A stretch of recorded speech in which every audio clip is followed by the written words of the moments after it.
បាទសួស្តីប្រិមិត្តវិលមកជួបគ្នាសារជាថ្មីម្ដងទៀតនៅក្នុងនាទីនេះនឹងលើកអត្ថបទស្ដីអំពីការសម្ដែងដែលពិភពលោកមិនជឿដែលរាជការកម្ពុជាកំពុងតែសម្ដែងបង្ក្រាបអក្រិតកម្ម scammer online centers នៅប្រទេសកម្ពុជានោះណាក៏ដឹងដែរថាប្រទេសកម្ពុជាបានអនុញ្ញាតឲ្យពួក scammers រីកស្គុះស្គាយពាសវាលពាសកាលហើយមន្ត្រីកម្ពុជាក៏មានទំនាក់ទំនងទទួលនៅផលប្រយោជន៍អំពី scammers គ្រប់ជាន់ថ្នាក់ទាំងអស់ស្ដេច scam ទាំងឡាយក៏ជាសមាជិកព្រឹទ្ធសភាស្ដេច scam ក៏ជាទីប្រឹក្សាជាន់ខ្ពស់របស់មេដឹកនាំកម្ពុជាស្ដេច scam ជាអង្គការមនុស្សធម៌ស្ដេច scam ជាអគារសន្តាគារស្ដេច scam ជាធនាគារស្ដេច scam គឺជាមន្ទីរពេទ្យស្ដេច scam គឺជាអាហារូបករណ៍ស្ដេច scam គឺជាសេដ្ឋកិច្ចដូច្នេះហើយអ្វីក៏ពិភពលោកបានមើលឃើញនឹងភ្នែកថាប្រទេសកម្ពុជាកំពុងតែខ្លាយទៅជាអាណាចក្រឬក៏ជាមហាណាចក្រនៃ scammers អ្វីដែលរដ្ឋាភិបាលបានធ្វើក្រឡុញឆាត់បង្ហាញឲ្យឃើញការសម្ដែងដែលគួរឲ្យអស់សំណើចជាទីបំផុតដែលរាជការមិនបានគិតថាពិភពលោកគេអត់ជឿលើទង្វើរបស់រាជការទេនៅភាគមួយនោះខ្ញុំបានលើកមកអធិប្បាយអំពីវិធីបង្ក្រាបអក្រិតកម្មតាមអ៊ីនធឺណិតរួចម្ដងជា2ដងរួចទៅហើយក៏ប៉ុន្តែនៅក្នុងពេលនេះខ្ញុំបន្ថែមរឿងថែមទៀតជំហានដែលរដ្ឋាភិបាលបើសិនណាជាមិនសម្ដែងទេត្រូវយកចិត្តទុកដាក់ឲ្យច្បាស់លើនយោបាយជាយុទ្ធសាស្ត្របញ្ជាឲ្យក្រសួងទទួលខុសត្រូវច្បាស់លាស់លើការបង្ក្រាប scammers និង scam centers នេះក្រសួងទទួលខុសត្រូវឲ្យរាយការណ៍តបមកនាយករដ្ឋមន្ត្រីវិញហើយរបាយការណ៍នៃការស៊ើបអង្កេតនិងបង្ក្រាបត្រូវចុះផ្សាយក្នុងប្រព័ន្ធផ្សព្វផ្សាយរបស់សាធារណៈរៀងរាល់ថ្ងៃរៀងរាល់អាទិត្យនេះគឺជាតម្រូវការមិនមែនជាការសម្ដែងទេអញ្ចឹងរាជការត្រូវមានគោលដៅនយោបាយយុទ្ធសាស្ត្រមាំទាំត្រឹមត្រូវបញ្ជាឲ្យក្រសួងទទួលខុសត្រូវច្បាស់លាស់លើមុខសញ្ញាក្រសួងទទួលខុសត្រូវរាយការណ៍ហើយបង្ហាញនៅព័ត៌មានជាសាធារណៈរៀងរាល់ថ្ងៃរៀងរាល់សប្តាហ៍របាយការណ៍ត្រូវមានដំណើរទៅមុខជានិច្ចហើយរាជការត្រូវតាមដានឃ្លាំមើលរាល់ការអនុវត្តទើបអាចនឹងប្រយុទ្ធប្រឆាំងនឹងបង្ក្រាបអំពើ scam ដែលជាប្រព័ន្ធដ៏ធំនៅប្រទេសកម្ពុជាយុទ្ធសាស្ត្រការពារនិងបង្ក្រាបបទឧក្រិដ្ឋកម្មឆបោកតាមអ៊ីនធឺណិតត្រូវបោះជំហានដោយនយោបាយមិនមែនគ្រាន់តែអំពាវនាវទេការតាមដាននិងអនុវត្តនិងការស៊ើបអង្កេតប្រមូលព័ត៌មានសម្ងាត់កំណត់អត្តសញ្ញាណបណ្ដាញឆបោកនិងអក្រិតជនតាមរយៈបច្ចេកវិទ្យានិងកិច្ចសហប្រតិបត្តិការអន្តរជាតិជំហានទី2ការអនុវត្តច្បាប់និងការបង្ក្រាបការចុះបង្ក្រាបទីតាំងប្រតិបត្តិការនៃអក្រិតជន scammer ចាប់ជនសង្ស័យរឹបអូសទ្រព្យសម្បត្តិនិងឧបករណ៍កាត់ទោសដាក់គុកមិនលាលែងមិនលើកលែងមិនអនុគ្រោះចាត់ការតាមផ្លូវច្បាប់កសាងសំណុំរឿងបញ្ជូនទៅតុលាការដែលតុលាការត្រូវតាមដានពីព្រោះតុលាការខ្មែរមហាពុករលួយផ្ដន្ទាទោសតាមច្បាប់ជាធរមានការពារជនរងគ្រោះផ្ដល់ការគ្រប់គ្រងផ្លូវចិត្តសេវាកម្មសុខាភិបាលជួយសង្គ្រោះជនរងគ្រោះពីការជួញដូរមនុស្សនិងសម្របឲ្យមានការវិលត្រឡប់ទៅស្រុករបស់ខ្លួនវិញការអប់រំនិងការផ្សព្វផ្សាយបង្រៀនប្រជាពលរដ្ឋឲ្យយល់ដឹងច្បាស់អំពីគ្រោះថ្នាក់នៃអក្រិតកម្មឆបោកនិងរបៀបការពារខ្លួននិងរបៀបរាយការណ៍ដែលមិនធ្លាក់ទៅក្នុងកណ្ដាប់ដៃរបស់មន្ត្រីពុករលួយកិច្ចការនេះធំណាស់ហើយរាជការមិនសម្ដែងទេរយៈកាលកន្លងមកគឺឃើញតែរាជការសម្ដែងអត់ធ្វើត្រឹមត្រូវទេដំបូងគឺការបង្កើនឲ្យប្រជាជនយល់ដឹងអំពីករណី3យ៉ាងដោយច្បាស់លាស់គឺការអប់រំសាធារណជនឲ្យយល់ដឹងពីការឆបោកអនុវត្តច្បាប់ចាត់បង្ក្រាបស៊ើបអង្កេតកាត់ទោសដោយត្រឹមត្រូវមិនពុករលួយបាត់មិនឲ្យចរាចរណ៍មនុស្សចូលក្នុងខ្សែឆបោកនេះគឺជាអ្វីដែលទាក់ទងនឹង raising awareness strengthening law enforcement enhancing border security ប្រទេសកម្ពុជារាជការកុំភូតកុហកហើយសម្ដែងត្រូវធ្វើឲ្យបានល្អនិងឲ្យមានប្រសិទ្ធភាពនេះគឺជាចំណុចដ៏សំខាន់ផ្ដល់ព័ត៌មានសាធារណៈផ្សាយតាមគ្រប់មីឌាតាំងផ្លាកព័ត៌មានសាធារណៈគ្រប់ទីកន្លែងសំខាន់នៃចរាចរណ៍ប្រជាជនពន្យល់ពីច្បាប់និងការកាត់ទោសប្រាប់របៀបរាយការណ៍ជូនកុំឲ្យសម្ដែងបោកប្រជាជនថា scammer ជាសេដ្ឋកិច្ចកុំឲ្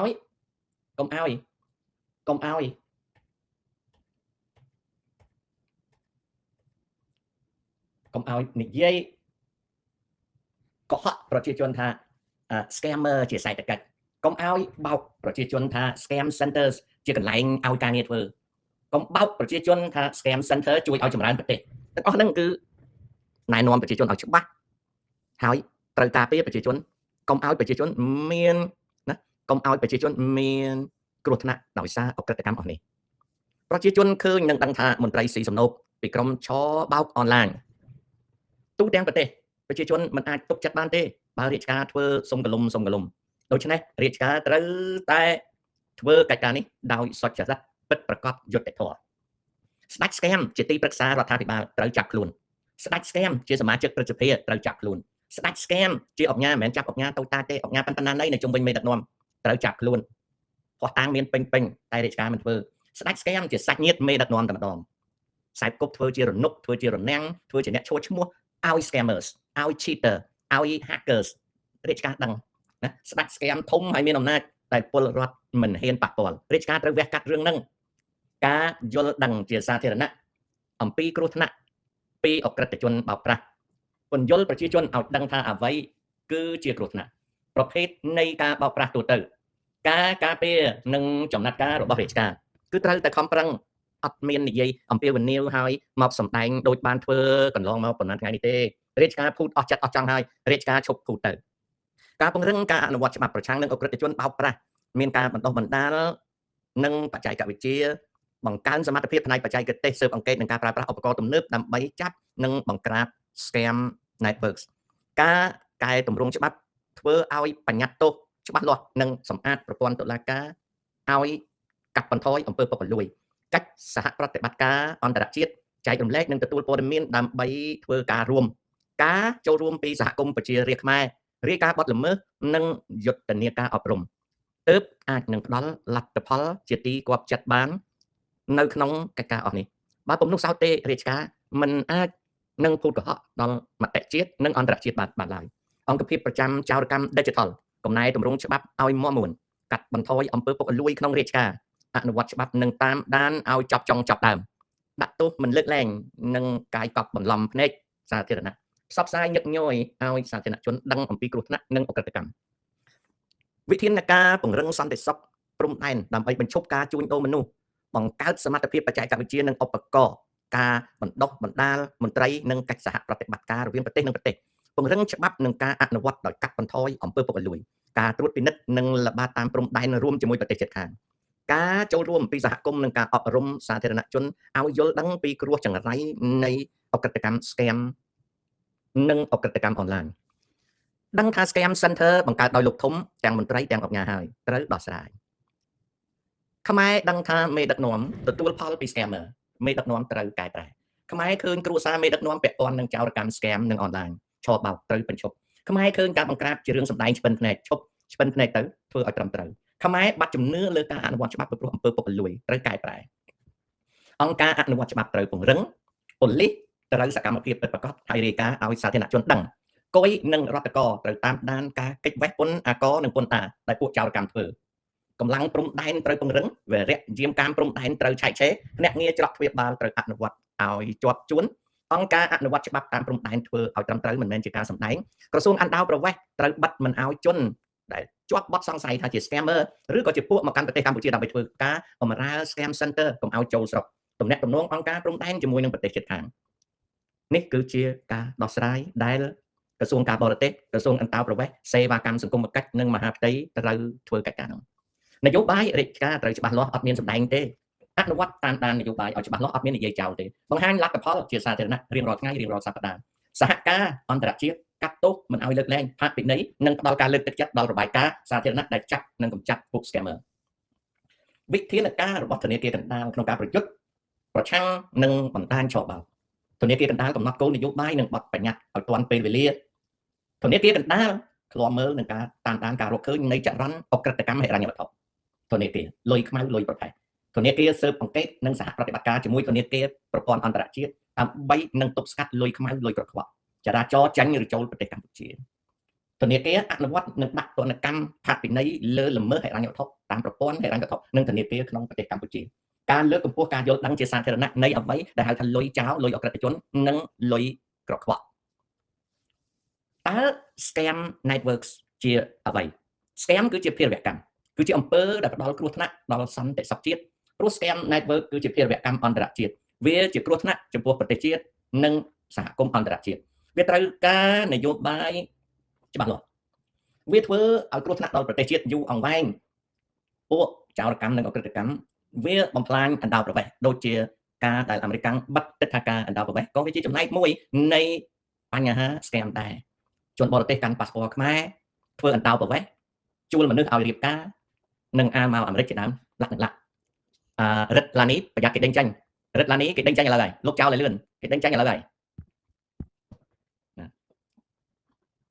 ដូច្នេះហើយចោរកម្មនិងអក្រិតកម្ម scammer វាប៉ះពាល់ទៅដល់លទ្ធភាពនៃប្រទេសកម្ពុជាដូចជាអាមេរិកគេបិទទិដ្ឋាការជាដើមណាវាប៉ះពាល់ដល់អធិបតេយ្យភាពសេដ្ឋកិច្ចនិងមុខមាត់សាធារណៈសៀមវាយយកលេសថា scam ណាសៀមកាន់កាប់ដីរបស់ខ្មែរហើយចូលក្នុងដែនទឹកខ្មែរចោទថាខ្មែរជាសម្បុក scam សៀមបំផ្លាញហេដ្ឋារចនាសម្ព័ន្ធរបស់កម្ពុជាដោយសារវាចោទថា scam ពេលសៀមវាយលោកហ៊ុនសែនបាក់ទាត់ឥឡូវសៀមថាជាង40កន្លែងអត់មានប្រទេសណាមកជួយកាន់ជើងឬកោតទោសសៀមទេណាដូច្នេះការដោះស្រាយបញ្ហា scam នេះគឺត្រូវការសេនាធិការធំរបស់រដ្ឋាភិបាលសម្ដីនិងសេចក្តីប្រកាសរបស់នាយករដ្ឋមន្ត្រីហ៊ុនម៉ាណែតអត់គ្រប់គ្រាន់ទេគេឃើញថាជាការសម្ដែងស្នូលនៃយុទ្ធសាស្ត្រគឺតាមដានលុយខ្មៅផ្ដាច់គមនាគមន៍វាការពារជនរងគ្រោះកាត់ទោសអក្រិតជនដោយមើងម៉ាត់អត់លើកលែងតាមដានលុយជាមុខងាររបស់អង្គភាពហិរញ្ញវត្ថុអង្គភាពពន្ធដារគយនិងរដ្ឋកោធនាគារកណ្ដាលនៃប្រទេសកម្ពុជាសប្តាហ៍នេះក្មេងខ្មែរត្រូវពួក scammer បោកឲ្យឆ្លក់វង្វេងនឹង trade មានមាសមាន forex មាន coins មាន cryptocurrency ជាដើមទាំងអស់ហ្នឹងសិតតែជាសញ្ញាអក្រិតកម្មដែលកំពុងតែបោកខ្មែររដ្ឋាភិបាលត្រូវចាប់ពួកអ្នកឃោសនាអស់ហ្នឹងយកមកស៊ើបអង្កេតហើយកំទេចចោលនៅប្រព័ន្ធរបស់វាព្រមទាំងដាក់ទោសពួកអស់ហ្នឹងពីព្រោះអ្វីសុទ្ធតែជាសកម្មភាព scam គេហៅថាជាបទល្មើសឬក៏អក្រិតកម្ម digital ត្រូវរឹបអូសយកទ្រព្យសម្បត្តិផ្ទះសម្បែងដីធ្លីអគារយានយន្ត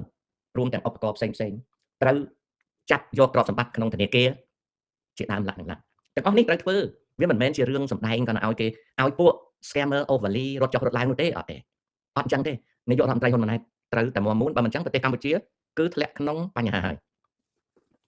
ក្រសួងប្រៃសណីនិងទូរគមនាគមន៍ត្រូវទទួលខុសត្រូវខាងបទល្មើសចោរកម្មនិងអក្រិតកម្មតាម Telecom Infrastructure គឺតាមហេដ្ឋារចនាសម្ព័ន្ធនៃ Telecom ឬហេដ្ឋារចនាសម្ព័ន្ធតាមផ្លូវទូរគមនាគមន៍ Crackdown on SIM farm កម្ចាត់ចោលទីផ្សារអក្រិតកម្មលក់ SIM ចោល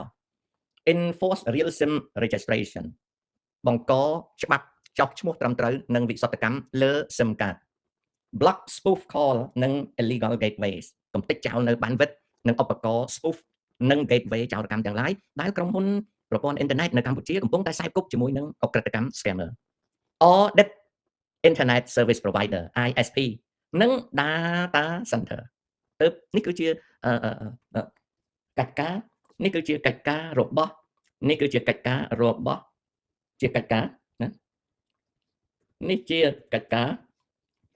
់ក្រសួងនេះគឺជាកិច្ចការរបស់ក្រសួងដែលត្រូវធ្វើមិនមែនរដ្ឋាភិបាលគ្រាន់តែនិយាយទេ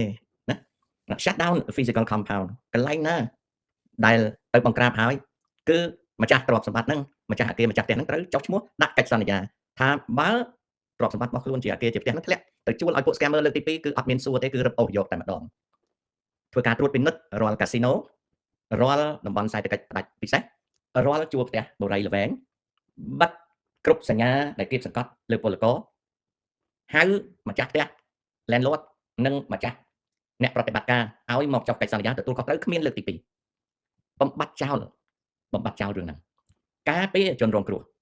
ពីការឆោបោកផ្ដល់នៅសេវាសង្គ្រោះការពារអ្នករាយការណ៍កុំឲ្យមានគ្រោះថ្នាក់កសាងសំណុំរឿងឲ្យច្បាស់លាស់ដោយហ៊ានដាក់ទោសនិងបណ្ដឹងចោលនៅចៅក្រមពុករលួយនិងមន្ត្រីតុលាការពុករលួយបង្កកិច្ចសហប្រតិបត្តិការអន្តរជាតិអាស៊ាននិងពិភពលោកបញ្ជូនមន្ត្រីទៅសិក្សាជំនាញខាងបង្ក្រាបនិងប្រយុទ្ធប្រឆាំងអក្រិតកម្ម scam ផលចេញពីការអនុវត្តនៃនយោបាយរាជការត្រូវចុះផ្សាយប្រចាំអាទិត្យប្រចាំខែឲ្យដឹងហើយ អង្គភាពប្រឆាំងអំពើពុករលួយអត់មានធ្វើដូចសពថ្ងៃទេត្រូវតែកែប្រែនេះគឺជាអ្វីដែលកើតឡើងសម្រាប់ប្រយុទ្ធប្រឆាំងនឹង scam networks ដែលបំផ្លិចបំផ្លាញប្រទេសកម្ពុជាត្រង់នេះគឺជារឿងដែលខ្ញុំលើកប៉ុណ្ណឹងជាថ្មីម្ដងទៀតថាអ្វីដែលលោកនាយករដ្ឋមន្ត្រីហ៊ុនម៉ាណែតបានប្រកាសហើយនឹងអ្វីដែលមន្ត្រីខ្មែរកំពុងធ្វើគឺជាការសម្ដែងសុទ្ធសាធមិនមែនជារឿងពិតហើយមិនមែនជារឿងដែលប្រតិបត្តិប្រកបទៅដោយប្រសិទ្ធភាពនោះទេបាទខ្ញុំឆ្លើយជាមួយប្រិមិត្តណា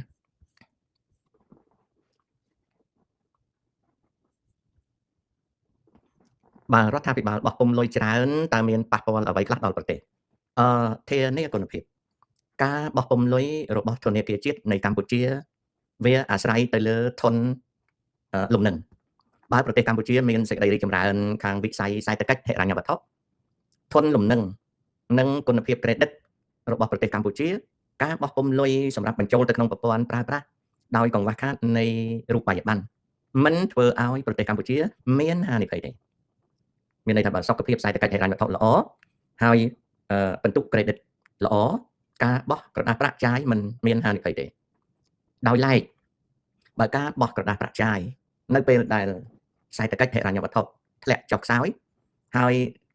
credit ធន credit របស់ដែលជាបន្ទុក credit របស់ប្រទេសកម្ពុជាវាអនុភាពការបោះក្រដាសប្រាក់ចាយច្រើននឹងធ្វើឲ្យតម្លៃរបស់ក្រដាសប្រាក់វាចុះថោកឬក៏ក្រដាសប្រាក់នោះសម្រាប់តែចាយក្នុងស្រុកតែនៅទីផ្សារក្រដាសប្រាក់គេអត់លក់ដូរទិញដូរវាទេហ្នឹងគឺជាអ្វីដែលកើតឡើងពីការបោះក្រដាសប្រាក់ចាយនៃធនាគារជាតិនៃកម្ពុជានៅបាត់ដំបងខេត្តយកឡានពណ៌បៃតងទៅដឹកមនុស្សពីអគារធំរឿងហ្នឹងកើតមកតាំងពីថ្ងៃ7 8ខែធ្នូមកម្លេះបាទហ៊ឿននឹងខែតាអរគុណឲ្យចៅប៉ុន្តែចំណេះដឹងភាសាខ្មែរប្រហែលចៅបើបង្រៀនតាអត់បានទេអញ្ចឹងតាអរគុណដែលជួយកែតាណាប៉ុន្តែចំណេះដឹងប្រហែលចៅភាសាខ្មែរបង្រៀនតាអត់បានទេបង្រៀនអត់បានទេណាចៅបាទព្រោះតាសិក្សាភាសាខ្មែរច្រើនជាងចៅដូច្នេះកុំខាតពេលមកបង្រៀនតាបើយល់ថាតាគ្មានចែកអីឲ្យចៅទេដើរលេងចុះកុំខាតពេលមកបង្រៀនតាពីព្រោះចៅនៅខ្ចីណាស់រឿងភាសាណាអាយុក៏តិចចំនួនឆ្នាំនៅក្នុងសាលាក៏តិចណាចៅណាអញ្ចឹងអរគុណហើយដែលបង្រៀនតាប៉ុន្តែចៅអត់ចេះកុំបង្រៀននាំឈួតតាទេណាកុំមេងរងសុស្ដីសំណាងណា dragon small dragon អញ្ចឹងតាតើឲ្យចៅទៅផ្ទះទៅដេកពីព្រោះតាកំពុងតែញ័រអូខេទឹកស្រាវស៊ីណាសេងនីចត្រាណានីចត្រាខ្ញុំអត់មានសមត្ថភាពធ្វើបានណាខ្ញុំអត់មានសមត្ថភាពធ្វើបានបើនីចត្រាមើលមិនកើតតាម YouTube សុំដើរចេញក៏មើល I am not able to do it okay I'm sorry I cannot satisfy your need okay ចានីចត្រាខ្ញុំធ្វើមិនបានទេណាnature រឿងមួយយកមកម៉ៃចូលសរុបលើគ្រប់យ៉ាងរបស់ខ្មែរប្រទេសជាតិយើងណាក្មួយបញ្ហាដូចសម្លកំពឹសហើយបញ្ហាកើតចេញពីមនុស្សម្នាក់ដែលជាប្រភពនៃបញ្ហាមនុស្សម្នាក់នឹងឈ្មោះលោកហ៊ុនសែនណាបញ្ហាពុករលួយវាមកពីលោកហ៊ុនសែនបញ្ហាជំងឺសង្គមជំងឺស្រីជំងឺស្រាជំងឺបោកភូតជំងឺអួតជំងឺជោជំងឺខ្វះសណ្ដាប់ធ្នាប់ជំងឺល្ងងជំងឺចងអាឃាតគ្នាកើតចេញពីហ៊ុនសែនបញ្ហាបាត់ទឹកបាត់ដីកើតចេញពីហ៊ុនសែនគឺបញ្ហាទាំងអស់កើតចេញពីហ៊ុនសែនពីព្រោះគាត់កាន់កាប់ប្រទេសកម្ពុជា40ឆ្នាំគាត់គឺជាប្រភពដែលបង្កើតរបស់អស់ហ្នឹងដូច្នេះហើយ nature វាមិនពិបាកទេដែលមើលឃើញថាប្រទេសកម្ពុជាគឺសពគ្រប់ឥឡូវយើងសាកគិតមើលណាក្មួយណាក្មួយសាកគិតមើលណាតើមានអ្វីដែលមិនមានបញ្ហាចេញពីរាជការហ៊ុនសែនតើមានអ្វីណាតើមានអ្វីឥឡូវយើងចាប់ដើមមើលណានយោបាយក្នុងស្រុកបញ្ហានយោបាយក្នុងស្រុកគឺហ៊ុនសែនទាំងអស់នយោបាយបរទេសហ៊ុនសែនបង្កើតនយោបាយបញ្ហាអូខេបូរណភាពទឹកដីហ៊ុនសែនណាអូខេអំពើពុករលួយហ៊ុនសែនណាបាត់បង់ធម្មមនុញ្ញភាពហ៊ុនសែនអូខេណាបាត់បង់ប្រជាធិបតេយ្យហ៊ុនសែន ឥឡូវក្មួយគិតមើលមានច្រកអីដែលល្អទេមានច្រកអីដែលល្អឥឡូវស្អីហ៊ុនសែនធ្វើល្អណាស់សង់ថ្នល់ឆាប់ខូចសង់ទីក្រុងសង់ឲ្យកោះឲ្យលុបឲ្យកោះឲ្យលុបឲ្យកោះក្រុងភ្នំពេញមួយចិញ្ចើមថ្នល់ដូចកញ្ចះគេអញ្ចឹងចិញ្ចើមថ្នល់នៅទីក្រុងភ្នំពេញដូចកញ្ចះគេអញ្ចឹងបែកបាក់ស្អុយឲ្យលួយណាខ្សែភ្លើងដូចសម្បុកពេញពេញណាចរាចរណ៍នៅលើថ្នល់ទីក្រុងភ្នំពេញមួយរញ៉ៃសពគ្រប់ផ្សារលក់តំណែងក៏ស្មោកគ្រប់អត់សម្ដាប់ធ្នាប់ផ្លូវថ្នល់មាត់ទន្លេឈ្ងោកមើលអត់ស៊ីម៉ងហ្នឹងហើយស្មោកគ្រប់កក្រិចសួនច្បារក៏សម្រាមនៅតាមជញ្ជាំងព្រះបរមរាជវាំងក៏ឆ្អេះក៏ស្អុយអាទីក្រុងភ្នំពេញមួយហ្នឹងបញ្ហាចាញ់ពីស្អីមិនចាញ់ពីរាជការហ៊ុនសែនអញ្ចឹងឲ្យពូធ្វើម៉េចពូចង់សរសើរចង់លើកទឹកចិត្តឥឡូវក្មួយឯងគិតមើលសូម្បីតែបនចូលឆ្នាំក៏ហ៊ុនសែនឲ្យកូនបំផ្លាញចោលទៅយកអាបកាច់សង្ក្រានយកមកឥឡូវនេះមានទូកងថ្មីមួយអាទូកហ្នឹងអមការទេវែងហួសលើកមុនហ្នឹងពួកហ៊ុនម៉ាណីហ្នឹងធ្វើអាទូកងមួយហ្នឹងឲ្យតែមនុស្សហ៊ានឡើងជិះឲ្យអមកន្លាប់ស្អីបំបែកឯកតកម្មហ្មងបើរបស់ប្រើអត់កើតហ៊ុនម៉ាណីគ្នាគាត់វិច្ចអន្សមយ៉ាស៊ីអត់កើតអាហ្នឹងគេហៅអន្សមមិនបើស៊ីអត់កើតតលយុទ្ធទៅធ្វើបាយជ្រូកតែជ្រូកងាប់ទៀតចុះក្រមាស្លៀកមិនកើតបំបែកឯកតកម្មហ្មងបត់បេះដូងកដាស់សម្រាមពេញបបាក់ចោលបាក់ម៉ូតចោលណាឥឡូវនេះគេកំពុងតែធ្វើគេហៅថាកម្មវិធីស្អីគេទេសំណេរអង្គរគួរឲ្យខ្មាស់បពាក់បរោះណាដែលទៅធ្វើនៅកន្លែងអង្គរសៀមរាបហ្នឹងឲ្យខាតអស់មួយថ្ងៃឬក៏ប្រហែលថ្ងៃកន្លែងហ្នឹងទេសចរដើរបានគួរខ្មាស់អៀនទេតែក្មេងខ្មែរត្រូវទៅរៀនសរសេរអញ្ចឹងវាជួយលើកមុខលើកមាត់អីឲ្យប្រទេសជាតិហ្នឹងរបស់ហ្នឹងគេបង្រៀនតាំងពីបឋមសិក្សាមកហើយវាមិនបានចាំបាច់ឲ្យហ៊ុនម៉ាណីដែលខ្លួនឯងសរសេរអក្សរអត់ត្រូវផងណាហើយយកលោកគ្រូហាក់សៀងហៃដែលគ្មានជាប់តាក់ទងអីនឹងរឿងកម្មវិធីសិក្សាអប់រំរបស់ប្រទេសផងគ្រាន់តែជាពិខុមួយអង្គដែល stream online ពីពាក្យពេចន៍អីតិចតួចអត់មានបរិញ្ញាបត្រជាន់ខ្ពស់ខាងភាសានិងអក្សរផងយកតោកយកដោករខិរខាទៅខាតពេលវេលាណាมันបន្ទោសលោកហងជួនរងទេពីព្រោះគាត់ដឹងហើយតែគាត់ slow គាត់ធ្វើតាមតែគេទេអាពិធីដែលទៅអង្គុយសរសេរហ្នឹងគោលដៅតែមួយទេគឺគេបន្លប់សភាពការដែលកំពុងតែចាញ់សង្គ្រាមហើយសេដ្ឋកិច្ចដាំក្បាលចុះហើយគេលើកជើងកូនលោកធំម្នាក់ឈ្មោះហ៊ុនម៉ាណីដែលអត់ចេះអក្សរខ្មែរស្ទាត់ទេហើយគ្មានមុខនីតិអីទេណាកាន់សសយកកនោះអានោះសសយកកគឺមនុស្សច្រើនណាស់សិតតែពួកអាប្រមឹកអាលេងស្រីអាលុញខ្លោកហើយមានប្រពន្ធមានកូនទាំងធ្លាយហើយស្អីសម្ព័ន្ធសហភាពយុវជនកម្ពុជាអីឬគ្មានយុវជនអីទេរួមទាំងប្រធានហ៊ុនម៉ាណីហ្នឹងក៏មានប្រពន្ធមានកូនមកធ្លាយដែរអញ្ចឹងអាពិធីអីសំណេរអង្គរអីហ្នឹងគឺគ្មានប្រយោជន៍អីទេគ្រាន់តែបន្លប់សភាពការទេយើងគិតមើលបានប្រយោជន៍អីយើងមានប្រព័ន្ធសិក្សាអប់រំបើយើងមិនអាចនឹងធ្វើឲ្យក្មេងយុវជនក្មេងយើងចេះសរសេរភាសាខ្មែរស្ទាត់ណាយើងគួរខ្មាស់បពាក់បរោះដែលសាងប្រាសាទប៉ុណ្ណាណីមិនក៏យើងតែខាតពេលខាតវេលាធ្វើគ្រាន់តែជារឿងហើយបើសិនណាជាមិនលើកមកនិយាយហើយណាត់ឈើឯងធ្វើម៉េចឥឡូវណាសរុបទៅគ្រប់យ៉ាងយើងមានជំងឺគ្រប់យ៉ាងណាលើវិស័យសុខាភិបាលមន្ទីរពេទ្យប៉ុណ្ណាណី 10000 ក្រែមិនហើយក្នុងពេលឆ្លោះគ្នាជាមួយសៀមនេះអ្នកកើតជំងឺមហារីកទាំងតូចទាំងធំទាំងមានទាំងក្រពិបាកគ្រប់គ្នាពីព្រោះសេវាកម្មថែទាំជំងឺមហារីកនៅកម្ពុជាអត់មានគុណភាពឃើញទេសូម្បីតែស្ដេចផែនដីហើយនឹងមេដឹកនាំអ្នកមានគេអត់ឲ្យសេចក្តីទុកចិត្តលើគុណភាពថែទាំព្យាបាលជំងឺនៅកម្ពុជាផងហើយអ្នកជឿឯងឲ្យពូធ្វើម៉េចពូចង់លើកតម្កើងប្រទេសជាតិប៉ុន្តែឲ្យពូធ្វើម៉េចកូនឲ្យពូឥឡូវកូនឯងជួយសរសេរប្រាប់ពូកន្លែងណាតែគួរលើកតែគួរឲ្យអបចំពោះប្រទេសកម្ពុជាកន្លែងណាឡានបរទេសគេផលិតទេយើងអ្នកចាយផ្លូវយើងខ្ចីលុយគេមិនទាន់សងគេដាច់អាផ្លូវនឹងខូច2 ដង 3 ដងហើយស្ពានខ្ចីលុយគេយកមកសាងសង់ណាផ្លូវលបឿនលឿនបងលុយឲ្យគេគ្រប់ឡានគ្រប់កង់អូខេបឹងទន្លេសាបនិងបឹងទន្លេមេគង្គបាក់ច្រាំងខូចខាតណាចោលឆក់ប្លន់បាខ្សាច់បំផ្លាញមច្ឆាជាតិអង្គរវត្តដើមដំបងឲ្យលុយគេទេពួកយួនមកលក់សបុតយកលុយក្រោយមកធ្លាក់មកលើអប្សរាឆ្នាំទៅណាជនបរទេសវាយគ្នាបែកក្បាលអប្សរាសុកចិត្តបាត់បង់ស្ថិតិស្ដីអំពីចំណូលអង្គរអត់ទៀងទាត់ទេចេះតែអួតថាកើនប៉ុន្តែអត់ដែលមានរបាយការណ៍រៀងរាល់3ខែឬ6ខែម្ដងហើយដាក់គម្រាមរាល់ឆ្នាំទេបើចង់បានរបាយការណ៍អំពីចំណូលទេសចរអង្គរទៅរកឃើញប៉ុន្តែអួតហើយឲ្យធ្វើម៉េចឡើងពលានយន្តហោះអាដែងដែលថាលុយរបស់ខ្មែរនៅខេត្តកណ្ដាលនេះអានោះសូម្បីតែបរទេសក៏គេអង្គុយមើលគេដឹងថាលុយនោះមកពីណាអូខេ ហើយចុះអារៀនសៀមរាបជាពាក់គេ50ឆ្នាំហ៎55ឬ50ឆ្នាំហើយចុះអាតារាសាគរអាហ្នឹងគោលដៅសម្រាប់ចិនប្រើប្រាស់តាក់ទងនឹងកំពង់ផែរៀមណាប្រហែលថ្ងៃមុននៅមង្គលបុរីអត់តែភ្លើងបែកកង់មិនដែលមានអត់តែភ្លើងបែកកង់ទេអត់តែភ្លើងគេថាដាច់ខ្សែពេនណាអ្នកបើកបោអត់តែភ្លើងដឹកតំណែងយើងដឹងហើយថាដឹកនឹងដឹកស្អីគឺដឹកមកពីថៃណាពីផ្លូវហ្នឹងជាផ្លូវថៃឡង់ភ្នំពេញរថភ្លើងបែកកង់របូតខ្សែពេនទៅអត់រួចរថភ្លើងមួយខ្សែហ្នឹងនៅបាំងផ្លូវជាតិលេខ5ត្រង់មង្គលបុរីអញ្ចឹងណាអ្នកស្រុកនាំគ្នាសើចថាតោះយើងនាំគ្នាជួយរុញរថភ្លើងអ្នកស្រែនៅចិត្តហ្នឹងថារុញយ៉ាងម៉េចកើតពីម៉ែខ្ញុំមករុញមិនរួចរថភ្លើងហើយឥឡូវកូនឯងជួយប្រាប់មើលឲ្យធ្វើម៉េច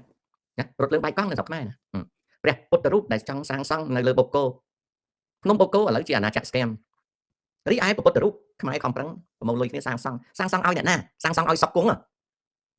ដីនឹងដីសុកគង់ណាគិតមើលហើយមិននិយាយឲ្យបូកសរុបនៅប្រទេសកម្ពុជាឥឡូវយកទៅទុកឯណាឥឡូវងាកទៅផ្សារដើមគោថ្មីហេតុដូចម្ដេចបានជាអ្នកលក់អត់ចង់ទៅ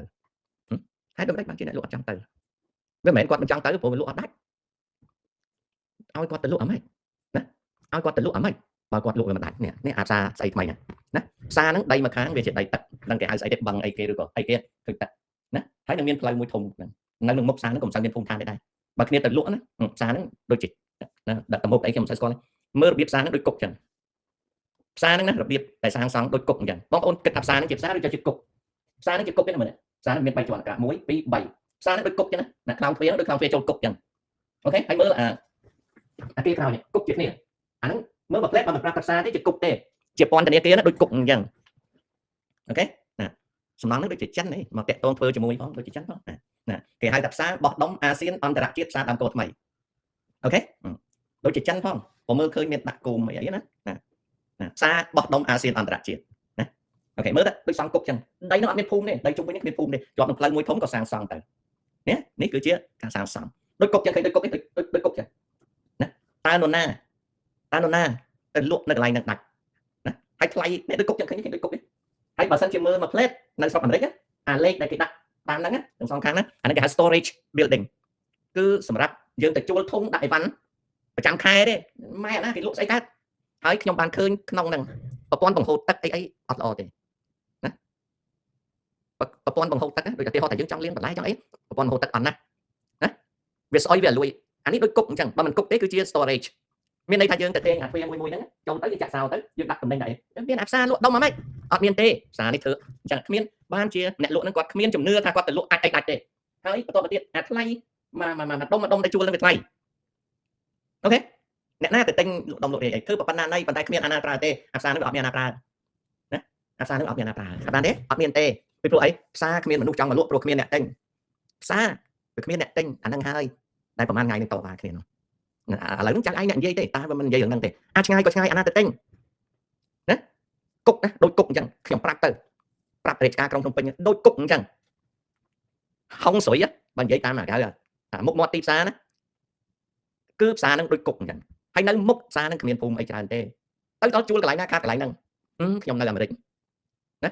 ខ្ញុំនៅអាមេរិកខ្ញុំក៏ឃើញរូបរាងខ្ញុំដឹងទី1សាងសង់របៀបចិនដីគោកណាសាងសង់របៀបចិនដីគោកសំណង់នឹងគ្មានហាងឆេងទេហើយខ្ញុំបានឃើញអ្នកធ្វើ content ហ្នឹងទៅថតនៅក្នុងហ្នឹងឃើញហើយទី1អាគេអស់ហ្នឹងអត់មាន central air ទេអាគេដែលនៅពីក្រោយហ្នឹងវាអត់មាន central air ទេណាពីព្រោះអាគេនេះគឺជាសំណង់ធនថោកជាទីបំផុតអត់មាន central air ទេអត់មាន central air មានន័យថាពាក្យថា central air នេះសូម្បីតែកង្ហាសម្រាប់ឲ្យខ្យល់បក់ទៅបក់មកក៏អត់ដែរអញ្ចឹងពេលខែក្តៅអាណានៅក្នុងហ្នឹងណាអាណានៅក្នុងជ្រៅអានឹងដកដង្ហើមតឹងហើយស្កៅស្អុះបន្លែផ្លែឈើវាអត់មានខ្យល់ត្រជាក់ទេយកទៅទុកកន្លែងណាគឺបន្លែផ្លែឈើត្រីសាច់ឬក៏អាហារត្រូវខុសខាត់ផ្សារហ្នឹងអត់មាន freezer box ទេពីព្រោះអត់មានម៉ាស៊ីនសម្រាប់ជួលទូកសម្រាប់បង្កអីអត់មានទេអញ្ចឹងផ្សារហ្នឹងបើគេដាក់តំណែងស្រួយតំណែងស្ងួតតំណែងអត់ខូចតែ2ឆ្នាំទេកណ្ដុលកលាតសត្វតូចវាស៊ីខូចអស់ប្រព័ន្ធបង្ហូរទឹកស្អុយក៏អន់ណាក៏អន់ជាន់ទី2ជាន់ទី3ប្រើចិនដើអត់មាន freight elevator ទេអញ្ចឹងអ្នកដែលលក់តំណែងនៅជាន់លើហើយសែងខ្លួនឯងតានាងអើយសែងឡើងតាមចិនដើទៅអត់មាន freight elevator ទេ ទី1គឺថាអត់មានទេអាគារហ្នឹងគឺដូចគុកអញ្ចឹងបើនៅស្រុកអាមេរិកវិញអត់ជាងគុកទៀតតើអ្នកលក់ដូរខ្មែរយើងណាទៅបថុយជួលកន្លែងអាផ្សារលំបល់កាច់ហ្នឹងយកមកនោះលក់មិនដាច់ហើយនៅជុំវិញគ្មានភូមិអ្នកស្រុកណែនណាន់តាន់តាប់ទេខ្ញុំមិនដឹងថាគេហៅដើមគោដើមអីទេណាខ្ញុំឃើញអាសំណង់ហ្នឹងចាក់គ្រឹះដំបូងខ្ញុំដឹងថាអានោះទៅអត់រួចហ្មងបើដាក់ថាផ្សារខ្យល់គោអាហ្នឹងត្រូវជាងព្រោះនៅអង្គុយលក់ក្នុងហ្នឹងដកដង្ហើមអត់រួចទេដកដង្ហើមអត់រួចទេថាដូចគុកអញ្ចឹងបងប្អូនដូចគុកអញ្ចឹងណាដូចគុកអញ្ចឹងណាបងប្អូនដូចគុកអញ្ចឹងខ្ញុំវិលត្រឡប់មកជួបប្រិមិត្ត3នាទីទៀតជំរាបលា